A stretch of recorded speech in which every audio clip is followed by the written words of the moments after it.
আজকে আজকে রান্না করব সোয়াবিন, একদম হালকা মশলা দিয়ে ধনেপাতা দিয়ে রান্না করব। কিভাবে করি দেখতে থাকো। তার জন্য এখানে 100 গ্রাম সোয়াবিন আমি ভিজিয়ে রাখছি আগে। ভালো সোয়াবিনটাই নিছি, ধুয়ে টুয়ে জলটা চিপড়ে নিছি। আর এখানে কয়েকটা গোটা রসুন আর আদাটা পেঁয়াজ কুচি আছে। আর এখানে বেশ কয়েকটা আলু টুকরো করে নিছি বড় বড় করে। এই দেখুন, জলের মধ্যে ডুবিয়ে রাখছি, এখন জল থেকে উঠিয়ে নিব।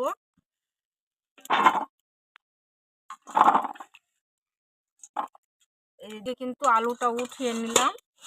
আর কিছু মশলা আমি বাটা দিব, কয়েক কোষ রসুন, আধাটা পেঁয়াজ আর এতটুকু আদা দিব বেটে। মশলাটা বেটে নেই। উনানটা কিন্তু জ্বালিয়ে দিছি, আমি কড়াইটাও বসিয়ে দিছি। এখন প্রথমে যেটা করব ওটা হচ্ছে সোয়াবিনটা একটু ভেজে নেব সুন্দর করে লাল করে। দিয়ে দিলাম উপর থেকে একটু হলুদের গুঁড়ো, আর দিয়ে দিলাম একটু লবণ। কড়াইটা গরম হয়ে গেছে, সোয়াবিন ভাজার জন্য দিয়ে দিলাম একটু সরষের তেল। কিন্তু ওই যে ওই মশলাটাও বেটে নিছি, এখন বাটির মধ্যে তুলে নিব। রসুন পেঁয়াজ মশলাটা রেডি করে নিই। দিয়ে দিলাম হাফ চামচের মতন জিরার গুঁড়ো,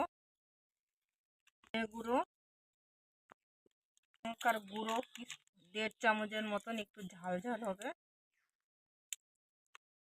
দিলাম হলুদের গুঁড়ো উপরে,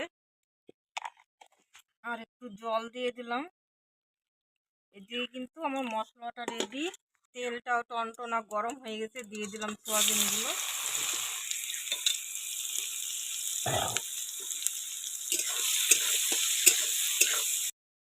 দেখো হালকা আছে, কিন্তু সোয়াবিনটাকে কিন্তু একটু ভেজে নিলাম সুন্দর করে।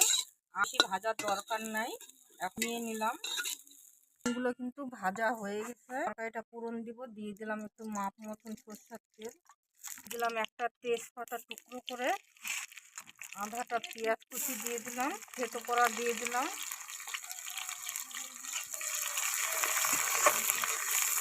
একটা দিব না, প্রথমে আলুগুলো দিয়ে দিলাম।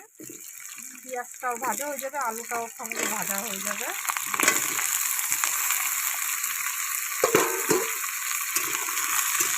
তো আমার পুরনটাও ভাজা হয়ে গেল, আলুটাও কিন্তু ভাজা হয়ে গেল।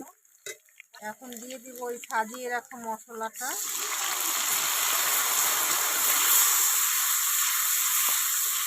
আর স্বাদ মতন লবণ।